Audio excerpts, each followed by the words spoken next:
Hi viewers, welcome to our channel. Vishwak Sen గారు recent film Laila cinema ఏ స్థాయిలో results సంపాదించిందో మనందరికీ చెప్పుకోవాల్సిన అవసరం కూడా లేదు. సో దాని రిజల్ట్స్ పట్ల విశ్వక్ సేన్ గారు రియాక్ట్ అయ్యి ఇన్స్టాగ్రామ్ లో ఒక పోస్ట్ కూడా పెట్టారు. మన పోస్ట్ ని ఏ విధంగా చూడాలి అండ్ ఈ లైలా సినిమా ఈ స్థాయి రిజల్ట్స్ చూడడానికి గల కారణాలు ఏంటి, మరి ఇప్పుడు విశ్వక్ సేన్ గారు ఎటువంటి జాగ్రత్తలు తీసుకొని తన అప్కమింగ్ ఫిలిమ్స్ తీయబోతున్నారు, ఇప్పుడు ఇటువంటి అన్ని అంశాల గురించి డిస్కస్ చేయడానికి ప్రజెంట్ మనతో పాటు అప్పాజీ గారు సీనియర్ ఫిలిం జర్నలిస్ట్, వాటితో ఒకసారి డిస్కస్ చేసి తెలుసుకునే ప్రయత్నం అయితే చేద్దాం. సో నమస్కారం సార్. నమస్తే ఆదిత్య.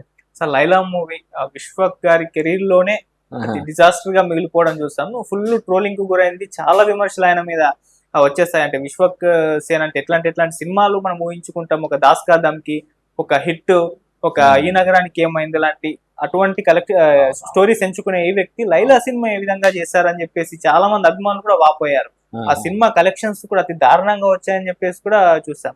ఇప్పుడు ఆయన రియాక్ట్ అయ్యారు, ఒకటి పోస్ట్ కూడా పెట్టారు, అది మనం చూసాం కూడా. మరి ఇప్పుడు ఈ సినిమా ఇంత స్థాయిలో విఫలం అవడానికి కారణం ఏంటి? ఇక మీదట విశ్వక్ గారు ఏ విధంగా సినిమాలు తీస్తారు సార్? ఏ రకమైన స్టోరీస్ ఎంచుకుంటారు? అంటే అపజయాలు అనేవి సర్వసాధారణం.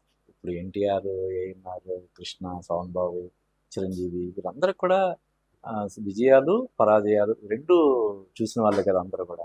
కాబట్టి విశ్వక్ సేన్కి వచ్చిన ఇది కూడా దాన్ని మరీ విపరీతంగా మనం చూడాల్సిన అవసరం లేదు. కానీ ఇప్పుడు ఫిలిం క్రిటిక్స్ లేకపోతే ఇంకొకరు ఈ సినిమా బాగాలేదు అని చెప్పి చెప్పడం వేరు. ఒక హీరో స్వయంగా ఆ సినిమాలో యాక్ట్ చేసినటువంటి హీరో సినిమా విడుదలైన ఒక వారం రోజుల లోపే, నాకు తెలిసి ఇప్పుడు లాస్ట్ వీక్ రిలీజ్ అయింది, ఇంకా 1 వీక్ కదా, 1 వీక్ ఈ రోజు కరెక్ట్గా 1 వీక్ అవ్వలేదు. అప్పుడే అతను ఆ సినిమా గురించి తను అంటే ఇండైరెక్ట్ గా డిజాస్టర్ అని చెప్పి ఒప్పుకోవడం, ఈ తరహా సినిమా నేను ఇంకా భవిష్యత్తులో చెయ్యను, భవిష్యత్తులో చేసే సినిమాలు గురించి నేను శ్రద్ధ తీసుకుంటాను అంటే ఏంటి, ఈ సినిమా నిరాశపరిచిందనే కదా. ఇప్పుడు ఒక సినిమాకి సంబంధించి అంటే ఇది విశ్వక్ సేన్ స్టార్ట్ చేసిన ట్రెండ్ కాదు యాక్చువల్గా. మన తెలుగులో చాలా మంది హీరోలు ఇలా చేశారు.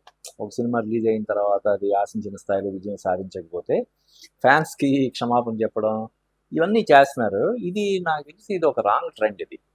ఎందుకంటే ఇప్పుడు సినిమా అనేది ఓన్లీ థియేటర్కల్ మాత్రమే కాదు, థియేటర్ల తర్వాత ఓటీటీ, శాటిలైట్, డబ్బింగ్, ఇలా దానికి ఒక సినిమాకి లైఫ్ చాలా రోజులు ఉంటుంది.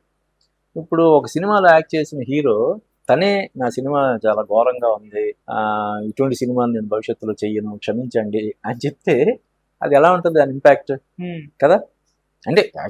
అంటే ప్రతి సినిమాకి అది హీరోలు కావచ్చు, డైరెక్టర్లు కావచ్చు, నిర్మాతలు కావచ్చు, ఎవరైనా సరే అనాలిసిస్ చేసుకోవాలి, పోస్ట్ మార్టం చేసుకోవాలి. ఎందుకు ఈ సినిమా ఇటువంటి ఫలితం వచ్చింది, అది హిట్ అయినా ఫ్లాప్ అయినా తాము చేయబోయే నెక్స్ట్ సినిమాల విషయంలో జాగ్రత్త తీసుకోవడం అనేది తీసుకోవాల్సిందే ఎట్టి పరిస్థితుల్లో.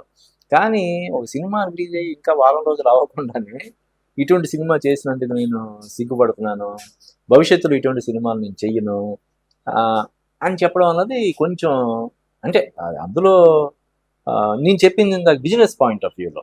ఇప్పుడు దాన్ని ఓటీటీ ఏదో ఒక ప్లాట్ఫామ్ ఓటీటీ రైట్స్ తీసుకుంటారు, ఇంకొకరు డబ్బింగ్ రైట్స్ తీసుకుంటారు, ఇంకొకరు శాటిలైట్ రైట్స్ తీసుకుంటారు.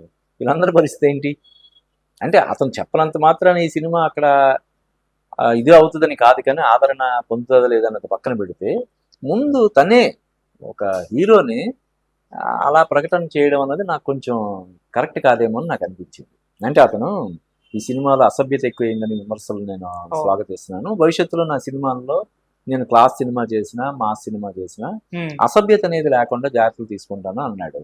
అది ఇప్పుడు ఇమీడియట్ గా ప్రకటించాల్సిన అవసరం ఉంది. ఇప్పుడు అతని సినిమా నెక్స్ట్ సినిమా రావడానికి నాకు తెలిసి ఇంకొక 5-6 నెలల లాగా పడుతుంది.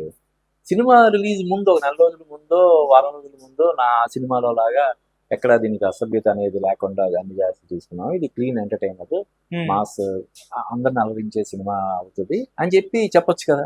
ఇప్పుడే ఆగమేఘాల మీద చెప్పాల్సిన అవసరం ఏముంది? అంటే ఇది అందరు హీరోలు, చాలా మంది హీరోలు దీన్ని చేస్తున్నారు అలాగా. అది ఒక హెల్తీ ట్రెండ్ కాదని నా అభిప్రాయం.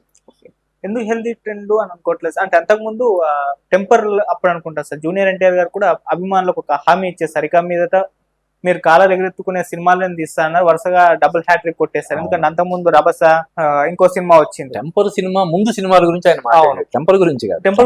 టెంపర్ నుంచి అని అన్నారు ఆ ఈవెంట్ లో. అలా వరుసగా హిట్లు కొట్టేస్తారు. ఆ తర్వాత రామ్ చరణ్ గారు వినయ్ విజయ రామ తర్వాత అనుకుంటా అసలు ఆయన కూడా ఇన్స్టాలో పోస్ట్ పెట్టారు, ఈ సినిమా లెటర్ రిలీజ్ చేశారు అభిమానులకి క్షమాపణలు చెప్తూ. అంటే సినిమాలు ఫ్లాప్ అయిన తర్వాత వాళ్ళు యాక్సెప్ట్ చేసి కాదు అంటే ఒక సినిమా రిలీజ్ అయిన తర్వాత, ఒక సంవత్సరం తర్వాత, 2 సంవత్సరాల తర్వాత నేను ఆ సినిమా చేయకుండా ఉండాల్సింది, అలాగా అటువంటి సీన్ లో నేను నటించకుండా ఉండాల్సింది అని చెప్పడం వేరు. సినిమా రిలీజ్ అయిన వారం రోజులకి గురించి మాట్లాడడం అన్నది కొంచెం ఇబ్బందికరమైనటువంటి విషయం నాకు. సార్ ఈ సినిమా అంటే ఈ స్థాయిలో కలెక్షన్స్ చూసుకుంటే సార్, దాదాపు సోషల్ మీడియాలో అక్కడ చూస్తుంటే 2.5 నుంచి 3 కోట్లు వసూలు చేసింది అని చెప్పేసి ఒక ట్రెండ్ అంటే నడిచింది, ఒక రూమర్ వచ్చింది. దాని పట్ల విమర్శలు కూడా, ట్రోలింగ్ బాగా జరిగింది. కనీసం భోజనాల ఖర్చులు రాలేదు, పోస్టర్ల ఖర్చులు రాలేదు అని చెప్పేసి విమర్శలు చేశారు, ట్రోలింగ్ చేశారు. ఆ స్థాయిలో కలెక్షన్స్ వచ్చారో రిపోర్ట్ అయితే తెలియదు, కానీ ఇంత తక్కువ కలెక్షన్స్ రావడానికి ఇక్కడ ఒక ఇన్సిడెంట్ జరిగింది, మనకు అంత వివాదాస్పద ఇన్సిడెంట్ పృథ్వీరాజ్ గారిది. అదేమన్నా ఎఫెక్ట్ చూపించింది అంటారా కలెక్షన్స్ మీద? అంటే విశ్వాక్ గారికి ఒక మోస్తారు కలెక్షన్స్ ఉంటాయి మనకు తెలిసిందే, ఫస్ట్ రోజు సెకండ్ రోజు 3 రోజుల పాటు. ఆ కలెక్షన్స్ మీద అదే దెబ్బ కొట్టిందా సార్? అది అంటే సినిమా బాగుండకపోతే ఇంపాక్ట్ ఉంటది తప్ప, బాగున్న సినిమా ఇప్పుడు అంతకుముందు కొన్ని సినిమాలకు కూడా అలాగా బాయ్కాట్ అని చెప్పి చేశారు కదా, చేసినా మరి ఆ సినిమాలు, ఇప్పుడు సాయి పల్లవి సినిమా అంతకుముందు సినిమా బాయ్కాట్ అని చెప్పి అమరన్ సినిమా చేశారు. బాలీవుడ్ లో కూడా కొన్ని సినిమాలు బాయ్కాట్ అని చెప్పి చాలా భారీ స్థాయిలో క్యాంపెయినింగ్ చేశారు. అయినా సరే ఆ సినిమా విజయాన్ని అది ప్రభావితం చేయలేకపోయారు. ఈ సినిమా బాగాలేదని చెప్పి ఇప్పుడు హీరోనే 6వ రోజు 7వ రోజు నా సినిమా ఇటువంటి సినిమా నేను చేయకుండా ఉండాల్సింది, భవిష్యత్తులో ఇటువంటి సినిమా చేయనని అనౌన్స్ చేసిన తర్వాత, ప్రకటించిన తర్వాత, ఒక ఇది జారీ చేసి విడుదల చేసిన తర్వాత ఒక లెటర్, ఇంకా జనాలు ఏం చూస్తారు కదా. ఓకే, ఇప్పుడు ఒక సినిమాకి కొన్ని సినిమాలు అంటే ఈ లైలాని కాదు, కొన్ని సినిమాలు ఏంటంటే మొదటి వారం ఆశించిన స్థాయిలో కలెక్షన్స్ లేకపోయినా 2వ వారం అలా పుంజుకుంటాయి కొన్ని కదా. ఇప్పుడు ఉదాహరణకి దేవర సినిమా ఉంది, ఫస్ట్ ఏమన్నారు, అది బాగా డివైడెడ్ టాక్ వచ్చింది, కష్టం అన్నారు. కానీ చూస్తే అది గట్టెక్కిందా లేదా, కమర్షియల్ గా పెద్ద హిట్ అయిందా లేదా. ఈయన మరి 6వ రోజే నా సినిమా ఇటువంటి సినిమా నేను చేసినందుకు సిగ్గుపడుతున్నాను, భవిష్యత్తులో ఇటువంటి సినిమాలు చేయను, నా సినిమాల్లో ఇక ముందు సినిమాల్లో అసభ్యత లేకుండా జాగ్రత్తలు తీసుకుంటానని చెప్పాడు. ఇంకా ఎవరు చూస్తారు చెప్పి ఆ సినిమాని? చూస్తారు ఎవరైనా? చూడని వాళ్ళు ఎవరైనా ఉంటే సరే ఈ వారం ఈ సినిమాలు ఏం లేవు చూద్దాం అనుకున్న వాళ్ళు కానీ, లేదు Vishwak Sen die hard fans ఎవరైనా ఉంటే వాళ్ళు కానీ చూస్తారా? బాధపడుతున్నాను ఈ సినిమా చేసినందుకు కానీ అనౌన్స్ చేసిన తర్వాత హీరో ఫ్యాన్స్ మాత్రం ఎందుకు వచ్చి చూస్తారు? ఇంకా మామూలు ఆడియన్స్ చచ్చిన థియేటర్ జోలి. సార్ విశ్వక్ గారి జర్నీని ఒక్కసారి చూసుకుంటే సార్, మనం ఫలక్నామా దాస్తో ఆయన జర్నీ మొదలు పెట్టారు, అది మంచి హిట్ అయిపోయింది సినిమా, మంచి పేరు వచ్చింది, ఆయనకు గుర్తింపు కూడా వచ్చేసింది. ఆ తర్వాత సినిమా అంటే ఈ నగరానికి ఏమైంది కావచ్చు, లేకుంటే హిట్ కావచ్చు, ఈ సిరీస్ లో కూడా ఈ రెండు కూడా మంచి ఫామ్ అందుకుంది. అరే విశ్వ గారి కొత్త సినిమా ట్రై చేస్తారు, మంచి కాన్సెప్ట్ ఆయన ఎన్నుకుంటారు. ఈవెన్ అశోకవనంలో అర్జున కళ్యాణ్ మనకి కమర్షియల్ గా అంత వర్కౌట్ అవ్వలేదు కానీ మంచి టాక్ వచ్చింది సార్ ఆ సినిమాకి. సో ఇటువంటి సినిమాలు చేసి ఆయన వరుసగా మెకానిక్ రాకీ అని, లైలా అని చెప్పేసి, ఇంకొన్ని మధ్యలో గ్యాంగ్స్ ఆఫ్ గోదావరి, ఇలా వరుస పరాజయాలు చూస్తూ వస్తాం. ట్రాక్ ఏమన్నా మిస్ అయ్యారా? మంచి కాన్సెప్ట్ ఎంచుకునే పాయింట్ నుంచి పక్కకేమన్నా? కెరీర్ గురించి నువ్వు అడిగావు కాబట్టి, అతనికి ఫిల్మీ బ్యాక్గ్రౌండ్ ఏం లేదు. అంటే ఇక్కడ గాడ్ ఫాదర్స్ కానీ ఎవరు ఏం లేరు. బ్యాక్గ్రౌండ్ లేకుండా ఒక కుర్రాడు చిన్న వయసులోనే హీరోగా ఎంట్రీ ఇచ్చి ఒక ఎన్టీఆర్ లాగా, నాకు తెలిసి ఇప్పటికి కూడా అతను మొన్న అతనే చెప్పాడు 26 or 27 అని అంత చెప్పాడు కదా. కాబట్టి అతను ఈ తక్కువ వ్యవధిలో చేసిన సినిమాలు, ప్రతి సినిమాతో ఏదో కొత్తదనం ఉండేలాగా జాగ్రత్తలు తీసుకోవడం, వీటన్నిటిని బట్టి చూస్తే అతను ఇంకా లాంగ్ ఇన్నింగ్స్ ప్లే చేస్తాడని నాకు అనిపిస్తుంది. అంటే ఏదో ఈ వరుసగా 3 సినిమాలు, ఇప్పుడు యాక్చువల్గా చెప్పాలంటే ఫ్లాపుల పరంగా హ్యాట్రిక్ కొట్టినట్టే. Gangs of Godavari, Mechanic Rocky, Laila 3 సినిమాలు నిరాశపరిచాయి. అయితే ఇక్కడతోటి కెరీర్ ఆగిపోతేమోనని అనుకోవడానికి లేదు. అతనికి లాంగ్ కెరీర్ ఉంది. ఆల్రెడీ తనకంటూ చిన్న ఫ్యాన్ బేస్ లాగా క్రియేట్ చేసుకున్నాడు. సినిమాతో ఏదో కొత్తదనం చూపించాలని తపన పడుతున్నాడు. పైగా ఇప్పుడు ఈ సినిమాతో అసభ్యత అనేది సినిమాలో ఉంటే దాన్ని ఆదరించే వాళ్ళకంటే కూడా అసహించుకునే వాళ్ళు ఎక్కువ మంది ఉన్నారనే విషయాన్ని అతను ఇప్పుడు గ్రహించాడు కదా. ఎవరో ఒకరిద్దరు ఎంజాయ్ చేస్తారు కానీ అసభ్యతను ఎవరు ఇది చేస్తారు కదా. అది కూడా రియలైజ్ అయ్యాడు కాబట్టి తన భవిష్యత్తులో తను చేసే సినిమాల్లో అసభ్యత లేకుండా జాగ్రత్తలు తీసుకుంటానని అతను ఆల్రెడీ అతను చెప్పున్నాడు కాబట్టి ప్రస్తుతానికైతే అతని కెరీర్కి ఏం డోకాలేదు. ఓకే. అండ్ సార్ ఆయన మీద ఉన్న ఇంకొక విమర్శ ఉంది, ఆయన సినిమా డైరెక్షన్ డిపార్ట్మెంట్ లో కూడా వేలు పెడతారు అని చెప్పేసి. అంటే దాస్ కదమ్కి ఆయన డైరెక్ట్ చేసుకున్నారు, మిగతా సినిమాలు వేరే వాళ్ళు డైరెక్ట్ చేస్తున్నప్పుడు ఈయన ఇన్వాల్వ్ అవుతారు అని చెప్పేసి విమర్శ ఉంది. అంటే అర్జున్ తో హీరో అర్జున్ గారి వివాదంలో మనం చూసాం, అంటే ఆయన ఇన్వాల్వ్ అయ్యి చేయొచ్చు అని చెప్పేసి ఒక వివాదం నడిచింది అప్పుడు. అప్పటి నుంచి కూడా ఆయన మీద, విశ్వ గారి మీద ఈ విమర్శ అయితే ఉంది. సో అదేమన్నా సినిమాల మీద ప్రభావాలు చూపిస్తున్నాయా సార్? అంటే ఈ సినిమా అంటే సినిమా సక్సెస్ అయితేనేమో ఒకలాగా ఉంటది, ఫెయిల్యూర్ అయితేనేమో ఇలా ఉంటది.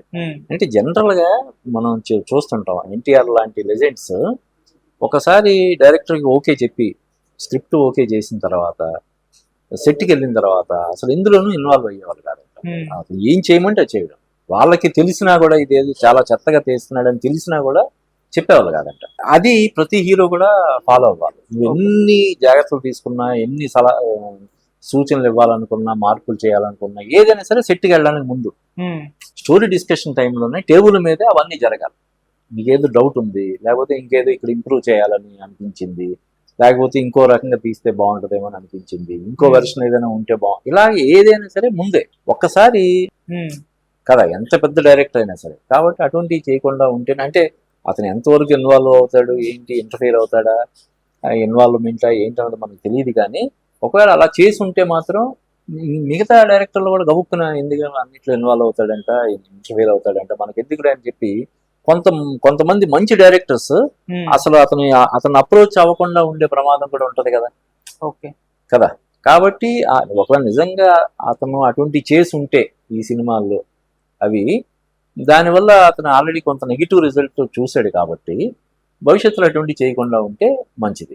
ఓకే. సో ఇక నుంచి ఆయన ఖచ్చితంగా అంటే అసభ్యత లేకుండా మాస్ అండ్ క్లాస్ సినిమాలు తీస్తానని చెప్పేసి ఒక హామీ అయితే ఇచ్చేశారు. సో అటువంటి విశ్వక్సేన్ చూడొచ్చు. ఎన్టీఆర్ గారు ఫ్యాన్ ఆయన, ఎన్టీఆర్ గారు కూడా అప్పుడు టెంపర్ టైమ్ లో హామీ ఇచ్చారు, అది నెరవేర్చుకున్నారు, వరుసగా 6 హిట్స్. ఇప్పుడు ఆయన అభిమాని కూడా అదే దూరంలో వెళ్తారనుకోవచ్చు సార్. అవును, అంటే చెప్పాను కదా, తను రియలైజ్ అయినట్టుగా అలా ఉంది ఆ లెటర్. భవిష్యత్తులో అసభ్యతకి పెద్దపీట వేయకుండా, అసలు దానికి తావు లేకుండా నేను సినిమాలు తీసేలా జాగ్రత్త తీసుకుంటా అన్నాడు. పైగా వరుసగా ఒక హీరోకి 3 ఫెయిల్యూర్స్ రావడం అన్నది, అది కూడా అప్కమింగ్ స్టేజ్ లో ఉన్న హీరోకి బ్యాక్ టు బ్యాక్ 3 సినిమాలు డిసప్పాయింట్ చేయడం అన్నది ఖచ్చితంగా చాలా క్రూషియల్. కథల ఎంపికలో జాగ్రత్తలు తీసుకోవాలి. ఇలాగా ఇటువంటి విమర్శలు ఏవైతే ఉన్నాయో తన మీద, ఆ విమర్శలకు తావు లేకుండా తన యాటిట్యూడ్ ని కానీ తన దీన్ని కానీ మలుచుకుంటే అతనికి ఇంకా కొంతకాలం ఏంటి హ్యాపీగా అతను సినిమాలు చేసుకుంటూ వెళ్ళొచ్చు. లేదు ఇలాగా ఏదో తను చేసిన సలహాలు సజెషన్స్ వల్ల ఒక సినిమా హిట్ అయ్యి, దానివల్ల నేను చెప్పడం వల్ల సినిమా హిట్ అయిందని ఒక భ్రమలో ఉంది, ప్రతి సినిమాకి అలాగా ఇంటర్ఫీర్ అయిపోయి లేనిపోయిన సలహాలు సూచనలు ఇచ్చి డైరెక్టర్ కన్ఫ్యూజ్ చేస్తే ఫలితాలు తేడాగా ఉంటాయి. అప్పుడు ఇంకా ఈ హీరోగా కాకుండా ఇంకా సినిమా ప్రొడక్షన్ చేసుకోవడం, ఇంకోటి చేయడం, లేదు నిజంగా అతనిలో అంత పట్టు ఉంటే తనే డైరెక్షన్ చేసుకోవచ్చు కదా, ఎవరు వద్దంటారు కదా. ఇప్పుడు ఆయన బేసిక్ గా ప్రొడ్యూసర్ కూడా కదా, కొన్ని సినిమాలు ఆయన ప్రొడ్యూస్ చేస్తున్నాడు. నీకు నిజంగా డైరెక్షన్ మీద అంత పట్టు ఉంది, అంత ఇంట్రెస్ట్ ఉందంటే నువ్వు డైరెక్షన్, నువ్వే ప్రొడ్యూసర్, నువ్వే హీరో కమ్ డైరెక్టర్ గా సినిమా చేసుకుంటే సరిపోతుంది కదా. Thank you so much. Thank